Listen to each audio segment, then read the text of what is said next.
Hello friends, this is Raj Yadav and welcome back to smart CG update. दोस्तों, आज के इस वीडियो में हम लोग देखने वाले हैं छत्तीसगढ़ी कहावत। तो जैसे कि आप सबको पता होगा कि बहुत सारे एग्जाम्स में छत्तीसगढ़ी भाषा से रिलेटेड प्रश्न पूछे जाते हैं, तो उसमें एक न एक प्रश्न जो है कहावत से ज़रूर लिया जाता है और कई सारे एग्जाम्स में 2 से 3 प्रश्न भी कहावत से लिया जा सकता है। तो यहाँ पर हम लोग कहावत के बारे में कुछ कहावत यहाँ पर छत्तीसगढ़ी देखेंगे। कहावत को दोस्तों छत्तीसगढ़ी में हाना कहा जाता है और हाना के बारे में कुछ जो है छत्तीसगढ़ी हाना इसमें हम लोग देखने वाले हैं, जो कि काफ़ी फेमस हैं और छोटे बड़े एग्जामों में आ चुके हैं। तो बहुत सारे एग्जाम, जैसे कि अभी लेटेस्ट सुपरवाइजर की जो एग्ज़ाम होने वाली है, उसके अलावा पीएससी में छत्तीसगढ़ी भाषा से रिलेटेड प्रश्न आते हैं। व्यापम के बहुत सारे एग्जाम्स में पूछे जाते हैं, जैसे कि हाल ही में अभी जो 19 दिसंबर को जो एग्ज़ाम हुआ है आपका, उसमें छत्तीसगढ़ी भाषा से रिलेटेड प्रश्न है जिसमें छत्तीसगढ़ी कहावत आए हुए हैं। तो काफ़ी सारे एग्जाम्स के लिए ये जो पोर्शन है वो महत्वपूर्ण हो जाते हैं। तो चलिए आगे इस वीडियो को स्टार्ट करते हैं। और आगे बढ़ने से पहले अगर आप लोग चैनल पर नए हैं तो प्लीज़ चैनल को सब्सक्राइब जरूर कर लीजिएगा, क्योंकि इस चैनल पर आप लोगों की तैयारियों से रिलेटेड जो है रेगुलर वीडियोज़ अपलोड होते रहते हैं। बगल वाले बेल आइकन को प्रेस करके ऑल पर जरूर सेट कर दीजिएगा, ताकि जब भी मैं वीडियोज़ अपलोड करूँ आप तक नोटिफिकेशन पहुँच जाए। चलिए दोस्तों, आज के इस वीडियो को स्टार्ट करते हैं। टेलीग्राम चैनल जरूर से ज्वाइन कर लीजिएगा, वहाँ पर मैं जो भी पीडीएफ्स वगैरह होते हैं और लेटेस्ट जो अपडेट होता है वहाँ पर मैं अपलोड कर दिया करता हूँ। इसके अलावा अगर आप लोग चाहें तो इंस्टाग्राम पर भी मुझे फॉलो कर सकते हैं। अगर आपकी कोई डाउट्स होती हैं तो आप मुझे डायरेक्ट वहाँ पर मैसेज कर सकते हैं। चलिए दोस्तों, आज के इस क्लास को स्टार्ट करते हैं। तो सबसे पहले कुछ पॉइंट्स देख लेते हैं कि छत्तीसगढ़ी में कहावत के लिए हाना शब्द प्रचलित है। तो हाना क्या होता है? छत्तीसगढ़ी कहावतों को ही हाना कहा जाता है। ठीक है, तो ये जो हिंदी कहावत होते हैं उन्हीं की छत्तीसगढ़ी रूप को हाना कहा जाता है। कहावत अपने आप में पूर्ण वाक्य होते हैं। कहावत ये हिंदी और छत्तीसगढ़ी दोनों के लिए यानी हर एक कहावत के लिए ये बात जो है कि कहावत अपने आप में पूर्ण वाक्य होते हैं। यानी किसी बात को समझाने, कहने या तर्क वितर्क करने के लिए कहावत का प्रयोग किया जाता है। जैसे एक यहाँ पर कहावत का एग्जाम्पल दिया गया है, अंधरा माँ कनवा राजा। चूंकि ये छत्तीसगढ़ी कहावत है, ठीक है, तो ये छत्तीसगढ़ी में एग्जाम्पल यहाँ पर लिया गया है कि अंधरा माँ कनवा राजा। जैसे हिंदी में इसका आप लोगों ने सुना होगा अंधे में काना राजा, ठीक उसका ये जो छत्तीसगढ़ी रूपांतरण है, अंधरा माँ कनवा राजा। तो चलिए इसी तरह के कुछ इम्पोर्टेंट और जो है फेमस यहाँ पर कुछ कहावतों को हम लोग देखते हैं। तो आज का जो सबसे पहला कहावत है दोस्तों वो है, एक तो करेला करू ऊपर से नीम चढ़े। ठीक है, तो जैसे हिंदी में कहते हैं कि एक तो करेला ऊपर से नीम चढ़ा, तो इसी का जो है ये छत्तीसगढ़ी रूपांतरण है, एक तो करेला करू ऊपर से नीम चढ़े। तो इसका अर्थ क्या होता है वो भी आप समझ लीजिए। अर्थ इसका होता है, पूर्व से ही स्तरहीन का और बिगड़ जाना, यानी कि पहले से ही वो खराब है, स्तरहीन है और उसका और बिगड़ जाना, इसके लिए कहावत का यूज किया जाता है, एक तो करेला करूं ऊपर से नीम चढ़े। ठीक है, चलिए आगे बढ़ते हैं। आगे नेक्स्ट जो आपका कहावत है वो है, मन अपन मरे बिन सरग नहीं दिखाए। यानी अपने मरे बिना स्वर्ग नहीं दिखता है, ये इसको हिंदी में कह सकते हैं। अपन मरे बिन सरग नहीं दिखाए, इसका अर्थ हो जाता है दोस्तों, महत्वपूर्ण कार्य स्वयं के बिन संपादित नहीं होता है। कहने का ये मतलब है कि जो यहाँ स्वर्ग की उपाधि, कहने का मतलब स्वर्ग किसको कहा गया है? महत्वपूर्ण कार्य को कहा गया है। अगर आप कोई महत्वपूर्ण कार्य करना चाहते हैं, कोई अच्छे काम करना चाहते हैं, तो स्वयं के बिना संपादित नहीं होता। आप किसी दूसरे के भरोसे किसी अच्छे काम को नहीं कर सकते। अगर ऐसा कुछ काम करना है जिसमें आपकी भलाई हो, जिसमें आपका बहुत कुछ फायदा होने वाला है, तो उसके लिए आपको खुद ही आगे आना पड़ेगा, उस काम को खुद ही करना पड़ेगा। जैसे कि अगर आपको जॉब पानी है तो कोई दूसरा आपको जॉब नहीं दिला सकता, आप स्वयं को, अपने आप को खुद अपने कड़ी मेहनत से जॉब दिला सकते हैं।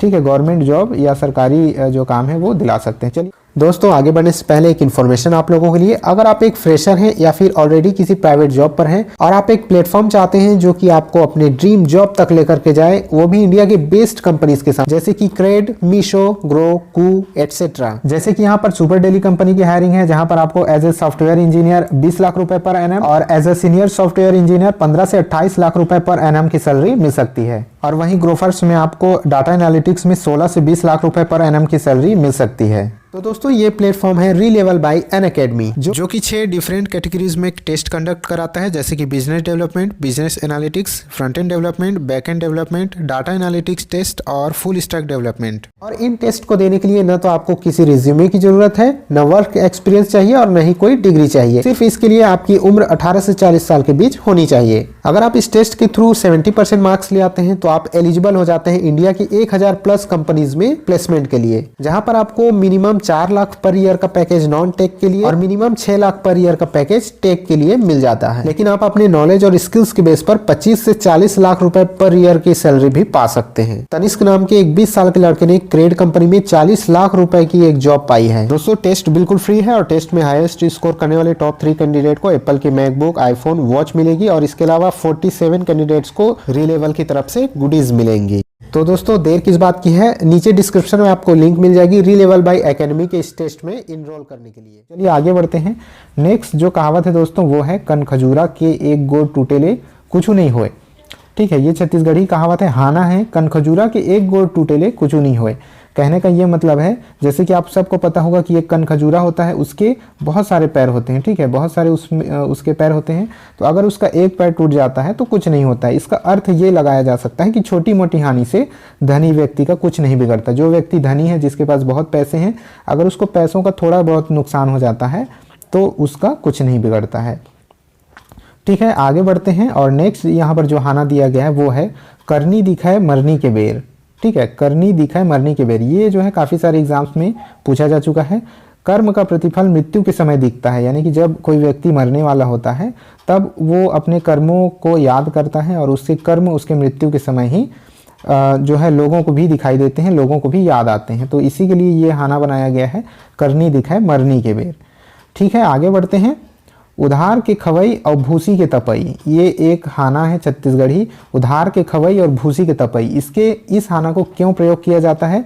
जिस तरह पैरा को जलाने से उसकी गर्मी क्षण भर ही सुख देती है, क्षण भर ही सुख मिलता है उसकी गर्मी से, उसी तरह उधार लेकर खाने वाले जो होते हैं वो उनका सुख जो है क्षणिक होता है। यानी जो लोग उधारी लेकर के खाना खाते हैं, उधारी लेकर के जीते हैं, उनका जो सुख होता है वो थोड़े समय के लिए होता है, वो हमेशा के लिए सुखी नहीं रहते। उसी के लिए कहा गया उधार के खवई और भूसी के तपई। जैसे भूसी पैरा आपको पता होगा, ठीक है, जो धान की खेती होती है तो उसकी धान का जो एक तरह से पौधा होता है उसका सूखा हुआ हिस्सा पैरा कहलाता है। वो अच्छी तरह से जलता है, लेकिन उसका जो जलन होता है, उसकी जो आग होती है वो क्षणभंगुर होती है, थोड़ी देर के लिए होती है। इसीलिए कहा गया है कि पैरा को जलाने से जो गर्मी होती है वो उसी तरह होती है जैसे कि उधार लेकर के जो खाता है। आगे बढ़ जाते हैं और देखते हैं नेक्स्ट जहाना क्या है। कोस कोस में पानी बदले 4 कोस में बानी, ये भी काफ़ी फेमस है। कोस कोस में पानी बदले 4 कोस में बानी, कहने का मतलब है थोड़ी थोड़ी दूर में ही पानी का स्वाद बदल जाता है और उससे कुछ दूर जाने पर बोली बदल जाती है। यानी आपको पता होगा अलग अलग गांव में अगर आप जा कर के पानी पिएंगे अलग अलग शहर में, तो आपको हर एक गांव के जो पानी का स्वाद होगा वो थोड़ा सा अलग जो है प्रतीत होगा। और उसी तरह से थोड़ी और दूर जाने पर अलग अलग गांव की बोली में थोड़ा सा डिफरेंस आपको देखने को मिल जाएगा। इसी के लिए ये हाना बनाया गया है। आगे बढ़ते हैं। नेक्स्ट जो हाना है यहाँ पर, चढ़ाए बहुरिया चिंगरी मझोर मारे, चिंगरी मझोर मांगे। ये हाना किस अर्थ को जो है प्रदर्शित करता है? किसी व्यक्ति को अधिक बढ़ावा देने पर वह अनाप शनाप मांग करने लगता है। यानी आपको जैसे कहते हैं किसी को उंगली पकड़ा दो तो वो पूरा हाथ खींच लेता है, ठीक वही कहावत है ये, चढ़ाए बहुरिया चिंगरी मझोर मांगे। किसी व्यक्ति को अगर अधिक बढ़ावा आप दे देंगे तो अनाप शनाप फिर मांग करने लगता है आगे चल के। आगे बढ़ते हैं जी। यहाँ पर जो नेक्स्ट हाना है वो है चोरी करे तौन लात खाए, भूती करे तौन भात खाए। ठीक है, तो इसका क्या अर्थ होता है? इसका अर्थ होता है गलत करने वाला हमेशा बुरा, गलत करने वाला जो कोई व्यक्ति होता है उसका हमेशा बुरा ही होता है और जो अच्छे काम करता है उसका अच्छा ही होता है। ठीक है, इसी के लिए इस जो है कहावत को, इस हाना को बनाया गया है कि चोरी करे तौन लात खाए, भूती करे तौन भात खाए। यानी कि जो चोरी करता है वो हमेशा मार ही खाएगा और जो भूती का अर्थ होता है काम करना है, ठीक है, कमाना, जो कमाता है वो भात खाता है। कहने का मतलब कि वो उसकी ज़िंदगी अच्छे से बीतती है। आगे बढ़ते हैं और यहाँ पर जो नेक्स्ट हाना दिया गया है वो है जोग मत साख नहीं आँखी में बभूत आंजे। इसका क्या अर्थ हो जाएगा? कुछ करने की, ठीक है, ये हो जाएगा, टाइपिंग एरर है यहाँ पर। कुछ करने की औकात नहीं है, औकात है नहीं तो भी वह व्यक्ति बड़ी बड़ी हाँक रहा है। ठीक है, कुछ करने की औकात है नहीं और वह बड़ी बड़ी बातें कर रहा है, उसके लिए ये हाना को बनाया गया है कि जोग में साख नहीं आँखी में बभूत आंजे। आगे बढ़ते हैं। नेक्स्ट जो यहाँ पर हाना दिया गया है वो है गांव की जोगी जोगड़ा आन गांव के सिद्ध। ये भी काफ़ी फेमस है, कई सारे एग्जाम्स में पूछा जा चुका है। गांव के जोगी जोगड़ा आन गांव के सिद्ध, इसका अर्थ होता है किसी भी जगह जो है बाहरी लोग जो है अधिक प्रतिष्ठा पाते हैं और अपने गांव में तो सिद्ध भी प्रतिष्ठा नहीं पाते। यानी अगर किसी गांव में जो बाहरी जोगी भी जोगड़ा कहलाता है, अगर कोई बाहर का व्यक्ति किसी भी गांव में आता है, किसी भी जगह पर आता है, तो उसका बहुत आदर सत्कार होता है। चाहे वो क्वालिटी उसके अंदर ना हो, लेकिन वो अपने ऊपरी दिखावे की वजह से ही काफ़ी फेमस हो जाता है। लेकिन उसी गांव में अगर कोई सिद्ध है, कोई महापुरुष है या फिर कोई ज्ञानी है, तो उसका भी कोई मोल नहीं होता है। जैसे हिंदी में इसके लिए कहते हैं घर की मुर्गी दाल बराबर, ठीक उसी तरह का ये खाना है कि गांव के जोगी जोगड़ा आन गांव के सिद्ध। ठीक है, तो आई होप ये आज का सेशन ये पसंद आया होगा आप लोगों को। यहाँ हम लोगों ने कुल जो है 10 मुहावरे यहाँ पर छत्तीसगढ़ी देखे जो काफ़ी फेमस थे और इस कई सारे एग्जाम्स में आ चुके हैं, तो ये बार बार जो है आने की संभावना बनी रहती है। इसी तरह से जो है मुहावरे आप लोगों के एग्जाम्स में पूछे जा सकते हैं। तो आई होप अगर ये वीडियो आपको पसंद आया होगा तो वीडियो को लाइक जरूर कर दीजिएगा, शेयर अपने दोस्तों के साथ जरूर कर दीजिएगा। चैनल पर नए हैं तो सब्सक्राइब करके रख लीजिए, क्योंकि इसी तरह के क्लासेस आगे भी आपको देखने को मिलते रहेंगे। थैंक्स फॉर वॉचिंग, मिलते हैं नेक्स्ट वीडियो में, तब तक के लिए जय हिंद।